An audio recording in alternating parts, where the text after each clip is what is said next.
बोले महाराज हरिश्चंद्र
हरिश्चंद्र ने सारी अयोध्या की जनता बिलख रही है, समझाया।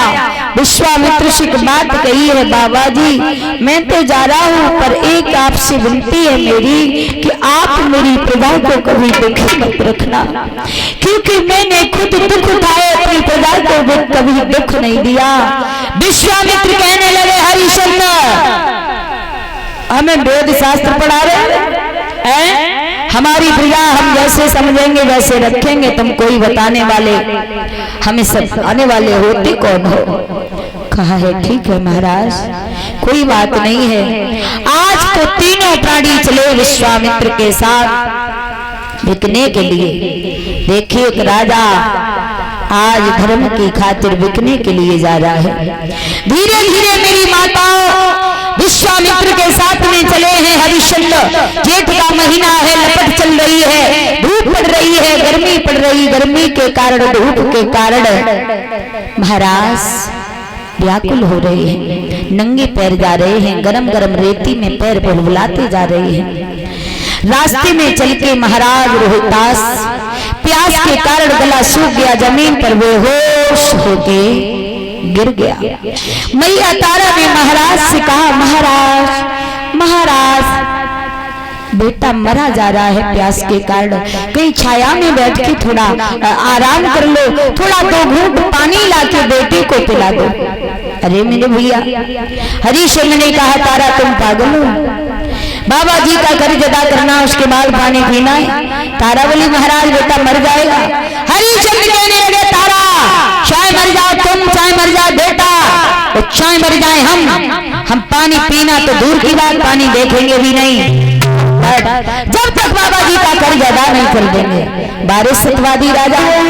तारा बोली महाराज बहुत बड़े दानवीर बन रहे हो, बेटा मरा जा रहा है, तुम अपने धर्म की पड़ी है। सुनो तो क्या बोली है तारा महाराज, सुनो ना।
मेरी माता हरिश्चंद्र ने मना कर दिया।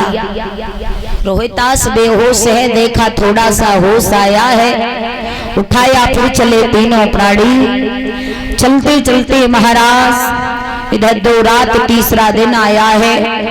तारा मैया भी जमीन पे बैठ गई, पैर में छाले पड़ गए। बोली महाराज अब तो हमसे भी नहीं चला जाता। विश्वामित्र ने देखा तीनों प्राणी व्याकुल, हाथ में जल का कमंडल लिया, हरिश्चंद्र के पास आए, जल पी लो मना कर दिया। अब तारा के पास में आए, तारा ने भी मना कर दिया। अब की बार आए हैं रोहितास के पास। रोहितास से कही बेटा पानी पी लो। रोहितास ने कहा हम पानी पी लें? हाँ तुम ही से तो कह रहे, बड़े दुखी दिखाई दे रहे। रोहितास ने कहा बाबा जी इतने बड़े ज्ञानी होने के बाद, ब्राह्मण होने के बाद अज्ञानों जैसी बातें कर रहे हो, हम पानी पिएंगे? क्यों नहीं पियोगे? तो कहा सुनो कि रोहित ने जवाब दिया, हे ब्राह्मण आप तो ज्ञानी है और पानी की हमें जरूरत नहीं, हम खुद ही पानी पानी कि विश्राम शांत सुख सान मान ऋणधारी लेख नहीं सकते, पानी पीना है बड़ी बात, हम पानी देख नहीं सकते। हम पानी को देख ही नहीं सकते जब तक तुम्हारा कर्ज अदा नहीं कर देंगे। विश्वामित्र कहने लगे फिर काय को मरे जा रहे हो हैं? जल्दी चलो, तुम तीनों में से अगर एक भी मर गया तो हमारा बहुत नुकसान हो जाएगा, हमारा कर्ज अदा करो, उसके बाद में मरो जिंदा रहो चाहे सब इकट्ठे मर जाइए, हमें कोई मतलब नहीं, जल्दी चलो। हरिश्चंद्र ने कहा बस चलिए तो रहे। तीनों प्राणी उठे हैं फिर चले हैं। महाराज बताया जाता है चलते चलते धीरे धीरे काशी के बीच में आ गए। काशी नगरिया में पहुंचे, बीच चौराहे पे खड़े होकर विश्वामित्र आवाज लगाने लगे, काशी के लोगों 3 प्राणी काशी में बिकने के लिए आए हैं, किसी को जरूरत हो बच्चे की जबान की स्त्री की आके खरीद सकता है। मेरे महाराज उसी काशी से बताया जाता है एक वैश्य आई सोना लेके, तारा का मोल पूछा, तारा को खरीदने को तैयार हुई। तारा रोने लगी, परमात्मा जिस धर्म के खातिर में बिक रही हूँ, बिकने के बाद वही धर्म नष्ट हो जाए तो मेरे बिकने का कोई फायदा नहीं है, इस वैश्या के हाथों से मुझे बचा लो। भगवान ने तारा को देखा, राजी बा एक पतिव्रता स्त्री वैश्या के हाथ में बिक रही है, मुझे बचाना चाहिए। प्रभु ने ऐसी माया की, एक बंदर आया वैश्या के हाथ से सोने की पोटली छीन के भाग गया।